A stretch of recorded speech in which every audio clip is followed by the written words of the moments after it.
हमारे लिए आज की तलावत पहला यूहन्ना उसका पहला बाब 1 से 4 आयात तक।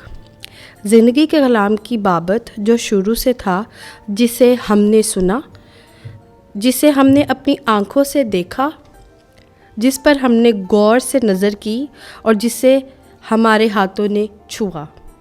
क्योंकि ज़िंदगी ज़ाहिर हुई और हमने उसे देखा और हम गवाही देते हैं और तुम्हें उस हमेशा की ज़िंदगी की खबर देते हैं जो बाप के पास थी और हम पर ज़ाहिर हुई।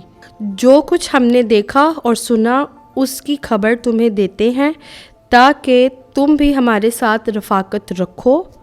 और हमारी रफ़ाकत बाप के साथ और उसके बेटे यीशु मसीह के साथ है।